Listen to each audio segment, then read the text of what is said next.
Listen, firstly, John, thank you so much for setting this up for us, and apologies to the Order of Malta Unit in Tramore for crashing your meeting. The reason will become apparent shortly if it hasn't already.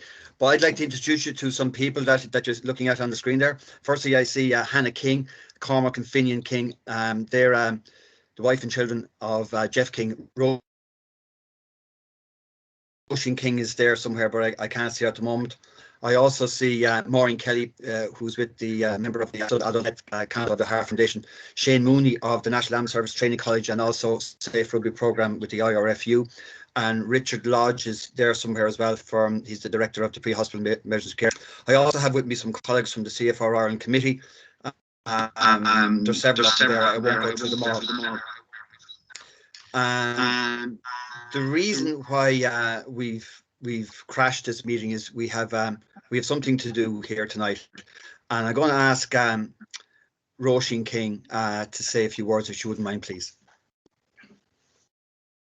Hi everyone, I'm delighted to be talking to you all. It's lovely to see everyone virtually. Hope everyone's doing well and getting on with all the challenges.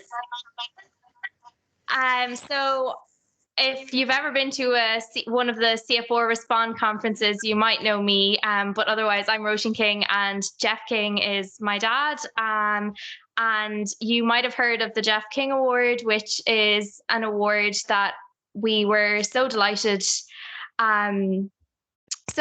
to have presented over the last number of years to honour him and to honour anyone who's made a really significant contribution over the past year to furthering the aims of community first responders and doing all that great work that you all are so good at doing. So yeah, that's why we're here. And I just want to say thank you so much to everyone for your continued contributions. I'm in awe of all of you and your enthusiasm and your generosity and your get up and go to give back to the communities. And I imagine that it's hard this year. So an even bigger thumbs up to that. So thank you so much. And yeah, that's it from me anyway. Thank you for that, Roisin. And I have to say, it's an honour and a privilege to remember your dad in this way. I was privileged to meet him and know him.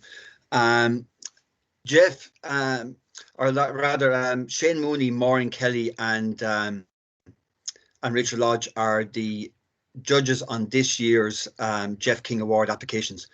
And this is why we're here tonight. And if I can now call on Shane Mooney to maybe read a short citation, if you can, please. Thanks, Shane.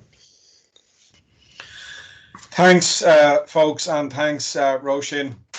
I suppose it's fallen to myself and Maureen and Jacqueline up to recently and Richard now to consider the applications for Geoff's award, or the award named after Geoff, for the last several years. And in every case, in every year, all of the people who were nominated, or the organisations or groups that were nominated, were almost equally deserving of the award. I think they all showed the true spirit of what Geoff was about. He was a pioneer and undoubtedly led to massive changes in Irish pre-hospital care at every level, from first response all the way up to advanced paramedic and to medical practitioners. But I suppose what happened with us this time is I look back at the nominations that we had this time round, and one thing that struck me about the nomination that was written by one of your own members, John Kelly, I think, was that, you know, in a long time ago, as John said, like I was a member in the Order of Malta down in Greystones back in the mid to late 80s, early 90s. And I remember being in Tramore many years ago, probably just old enough to have points down there. But I do remember knowing and hearing about the Order of Malta and the fact that they were providing an emergency service down there when there really wasn't anybody else. And there was a bit of folklore around that, I suppose, within the Order of Malta, certainly down in the east and the southeast and the sunny southeast, as I heard you talking about it. what has led us to tonight was a really well put together nomination by John. And for those of you who haven't seen it, I'm sure it'll be shared at some stage now. But just to recap on some of the points, that the unit has been in operation for about 75 years down there. And in effect, they provided the emergency ambulance service down in that region for almost 50 years, only standing down in 2012. So I suppose we're looking back a little bit, but the reality is that the Order of Malta and some of the other voluntary groups have been providing community first response long before community first response became sexy. And as John and others will know, it's really only since the early 2000s that community first responder and the ambulance-led process that we have at the moment became a reality. And it has grown fantastically over the last sort of 20 years. But the likes of the Order of Malta providing true community response for all those years down in Tramore. What struck me here was that they're logging all of their calls and trying to get a sort of a decent record. And they talked about 6,000 ambulance responses that the unit had done over a period of time. Some of the success and obviously the regard that they were held in within their community, that they were able to raise 130,000 in 2004 in 10 months. For a relatively small population in a relatively small area, just shows you the type of commitment that they displayed, and obviously the respect that the community held them in. I'm not going to go through this, but they've listed a number of calls that they did between 1965 and 2012, you know, there's everything you can think of, from falls to drownings to assaults to anaphylaxis and stabbings and stuff like that. And there's no doubt that these would challenge anybody. And not just people who primarily are doing this as volunteers, with a variety of different levels of training. There's a lot of stuff here, and there's some quite detailed call details here. One of them which struck me was that one of their earliest responses was to a 3-year-old who had drowned on the beach. And for those who involved in the community first responder with Billy Timmins all those years ago, one of the things that challenges rural communities, what happens when somebody has a heart attack, what somebody has a cardiac arrest. And I can only imagine the nature of a community faced with a tragedy like that, where you get a young child who's drowned. And that has clearly led to decades of service by volunteers in the Order of Malta down in Tramore. So to us and to Maureen and to Richard, when we discussed this remotely, I suppose, by email, I felt that the Order of Malta, for their historic community first response and for the continuing community first response that they provide, not just in Tramore, but across the country, were the most deserving recipients of this year's Geoff King Award. And I'm delighted that Roisin has been able to sort of confirm that with PHECC, and well done to everybody. As I said, a former member of the Order of Malta, and then I jumped ship to the Civil Defence, and then I jumped ship to the National Ambulance Service. But I fondly remember my days in the Order of Malta with Terry Boland, as John will know. So thanks very much for all of your time and effort, and congratulations on the award. Well done, well done. Thank you so much for that, Shane. That's pretty impressive. I can say I have the award here. I don't know if you can see it. It's resting in my house at the moment, and when we have roses, we might get roses into it, but we have to figure out a way of getting it down to Tramore. And I'll talk to John Wright about how we do that. But anyhow, that's it there. Maureen and Shane have been telling me a few things, and it's very impressive. 75 years, but from the sense I'm getting is I know the Order of Malta and you do that bit, but the stuff you do in the community is really impressive as well. It's above and beyond what you probably thought doing the Order of Malta was, but it's really, really impressive and very impressive. It's going to be a hard act to follow. John Wright, you must be proud tonight, are you? Yeah, guys, this is amazing, and it's amazing for the local unit. It's amazing for volunteers in general. This type of recognition, I think people, you know, and I suppose the last 18 months in particular, it's been very difficult for quite a lot of people, both in their paid jobs, but also to the volunteers who want to do so much, but with restrictions, they're still that apprehension of can I do it, can I not do it. I think this is amazing. I think from my side as the director of the Ambulance Corps, I'm really impressed with all our volunteers and what they do on a daily basis. As I said, putting themselves out there, and you know, you can have your low days, and we only spoke about this recently in our own teams. You can have your low days, and then you pick up your phone and you go onto social media and you see a photograph of somebody out there in the community doing something, and it just makes that low point now a high point, that you know what, this is worth doing. And recognition like this, it doesn't come that often to people, and I think that when it does, I think it's great. And I think to the members of the Tramore unit, I think this is what it's all about, guys. This makes it worthwhile, you know, and fair play to every one of you for everything you are doing.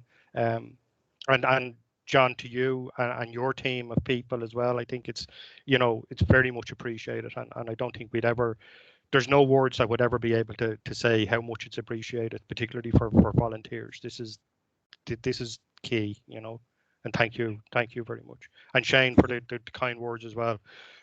We all know those days we had back in the early 80s. Yeah, we'll just leave it there. Okay. No stories tonight, please. There's another time for stories. It's Roisin just touched on it there earlier. Normally we'd be doing this in probably Mullingar in front of 500 or 600 people, and there'd be a lot of talk and chat after and congratulations. And it's unfortunately we have to do it this way, to celebrate this way. So no, Richard, I was speaking to earlier on, Richard Lodge, director of the Pre-Hospital Emergency Care Council. I think, Richard, you'd like to say a few words? Okay, yeah. I think I'm on now, am I? You are. Yeah. Listen, good evening, everyone. Thanks very much. I've been in the post of director at PHECC for 2.5 years now. PHECC have always had a long association with Respond and CFR Ireland, and I really plan on keeping it that way. I'm delighted to have taken over the slot on the judging panel from Jacqueline, and equally delighted to be involved with the award that bears Geoff's name. It was Geoff King who started PHECC and put together everything that we're building on today.